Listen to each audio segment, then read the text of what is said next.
Ćao svima.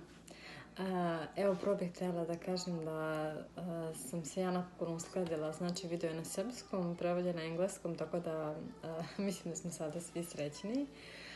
Pre svega ja, zato što ne moram da snimam dva ista videa. I dakle, današnja tema nam je post.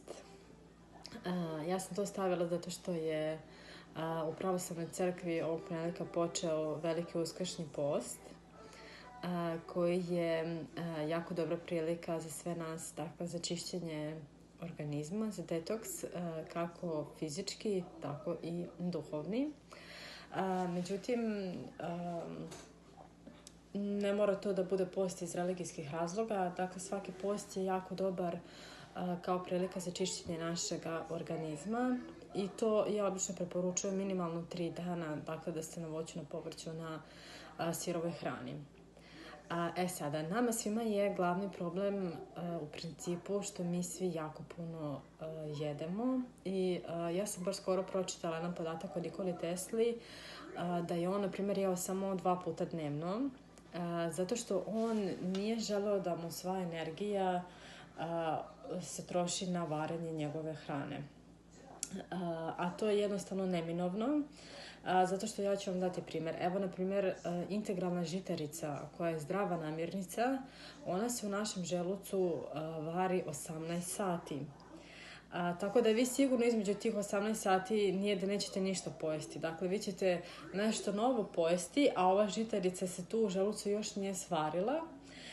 I tako da mi non stop dodajemo, natrpavamo hranu, a ova stara hrana ostaje tu i dakle stvara na zidovima naših creva i želuca onako kao neki sloj koji je zapečen, tako da ni ova nova hrana ne može normalno da se vari, a ova hrana što je ostala, ona unutra truli. Zato što ja sam već u prošlom videu vam pričala da unutar našeg organizma je temperatura oko 36 stepeni. Sad zamislite vi preko leta da iznesete napolje meso ili bilo šta što ste napravili da jedete, koliko će to brzo da istrune na toj vrućini. Isto je tako i u našim crevima, u našem želucu.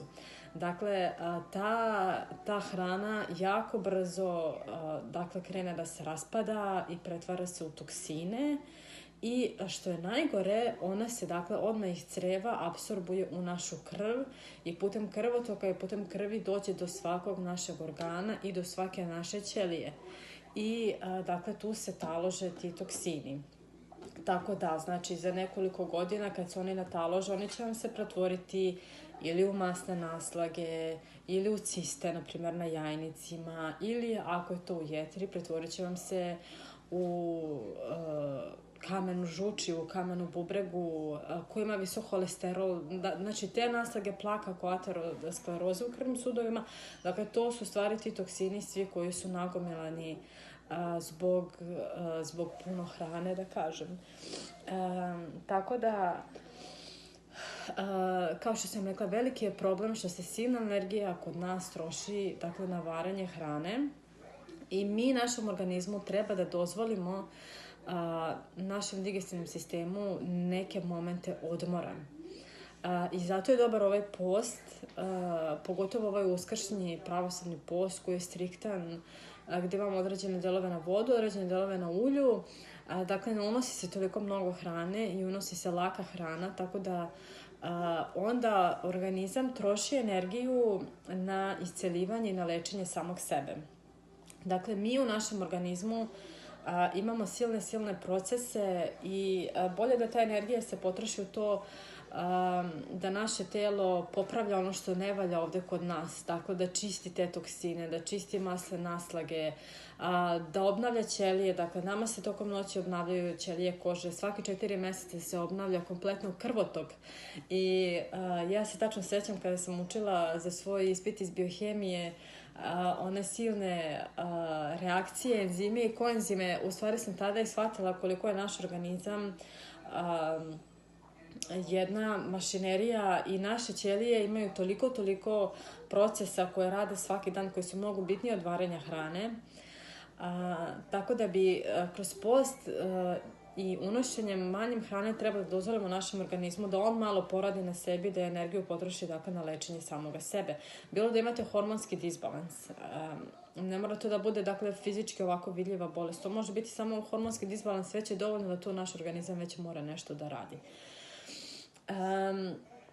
Tako da obično se preporučuje dakle, da makar 16 sati dozvolite vašem organizmu da se odmori. Što znači, ako ste večerali u 6 sati, dakle da jedete sutradan tek u 10 ujutro, ili ako ste večerali u 8, da jedete tek oko 12, ako možete toliko da izdržite, jer tu onda mi damo vremena naš organizam da stvari hranu koju smo pojeli i onda da krene da leči sebe, dakle da deluje na sebi.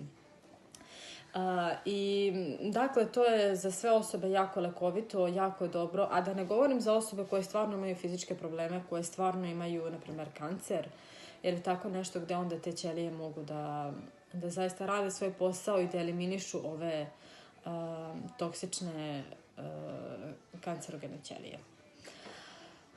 Tako da, znači ja obično preporučujem, kao što sam rekla, taj post od 3 dana gdje ćete smanjiti unos hrane, a dakle tako započinjete vaše čišćenje organizma i onda ćete se i osjećati bolje, to vam je dobro i za smanjenje kilaže ako želite da smršate. Evo.